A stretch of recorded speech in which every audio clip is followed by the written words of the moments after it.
ताहद निगाह मलबे का ढेर जिंदगी। अल्लाह ने इंसान बनाया और इसको अजबर भी कराया कि जिंदगी की अलामत बनाने का सारा माजरा क्या है, ये किस्सा क्यों छेड़ा जा रहा है, इसको क्या करना है और इस कहानी का इख्तितामिया मंजरनामा क्या होगा। अल्लाह की सुन्नत है कि वो पूरा सबक पढ़ाए बगैर इम्तिहान लेता ही नहीं।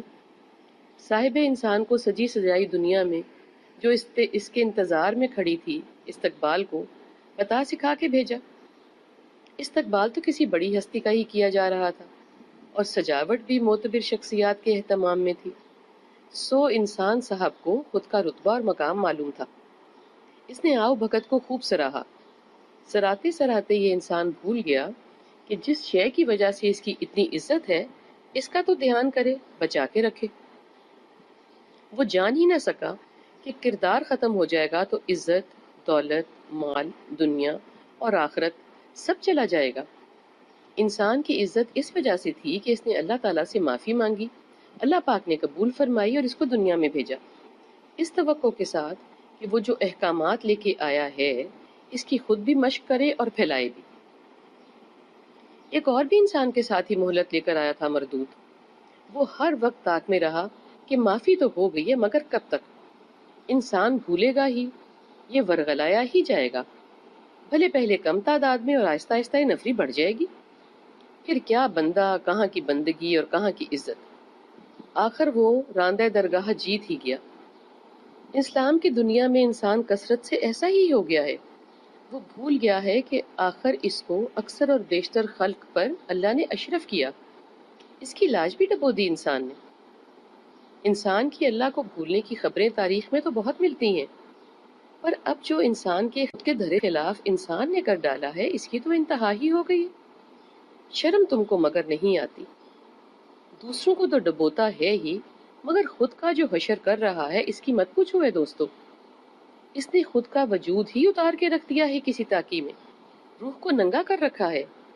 खुद की रूह पे और वार करने वाला ये खुद ही है।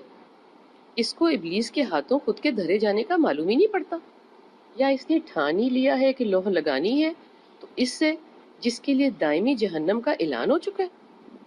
जिस्म का भी गुनहगार इंसान खुद ही है, रूह का भी। अहकामात खुद भूला और रास्ता दिया दूसरे को।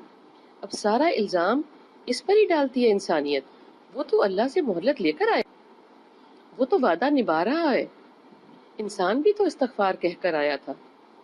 मरदूद ने भटकाने का वादा किया, इसने बरकरार रखा। इंसान ने अताअत का वादा किया, मरदूद के सामने इंसान ने हार मान ली और खुद के सामने भी। इंसान को मालिक का साथ हासिल है और था, मगर इंसान के एतमाद को क्या हुआ, वादे का क्या बना। रांदा दरगाह अल्लाह से ताकतवर थोड़ा ही ना है जो जीत गया। इंसान ने खुद की कोताही से हार मान ली मजबूरी तौर पर। मैं भी रांदा दरगाह जितना ही कसूरवार ठहरा, शायद इससे भी ज्यादा, क्योंकि मैं खुद का वादा भूल गया और मरदूद खुद के वादे पे कायम है। वो गंदगी का ढेर था, मैं भी वही हुआ। सो मालिक की मेहरबानियों का क्या शुक्र अदा किया मैंने। हद्दे निगाह कुछ दिखाई नहीं दे रहा। आंधी है, तूफान है, सैलाब है, गहरे बादल हैं, बिजलियां हैं, मायूसियां हैं, फिक्र हैं, उदासियां हैं, लंबी तन्हाइयां हैं। ये सब क्यों है? सवाल आज खुद से बना मेरे आगे। जमानों बाद आज इस तूफान बदतमीजी के जंगल में मेरी खुद पे निगाह पड़ी तो ये ख्याल आया, जिंदगी कहाँ से कहाँ पहुंच गई। अल्लाह ने क्या बनाया था मुझे, मैंने खुद को लालच और बुग़्ज़ का ढेर बना दिया। कहाँ सितारों को मुसख्खर किया और कहाँ खुद से ही मात खा गया। मुझे खुद को मात देनी थी, मैं किस तरफ लग गया। वो अजल से मेरा दुश्मन मैंने दोस्त कर लिया। रब ताला की रहमत का मैंने क्या किया। जिंदगी आज भी मेरी ही राह देख रही है। लौटा लो निगाह को खुद की तरफ, खुद को जिंदगी बना लूं, मलबे के ढेर से उठा लूं, हटा लूं,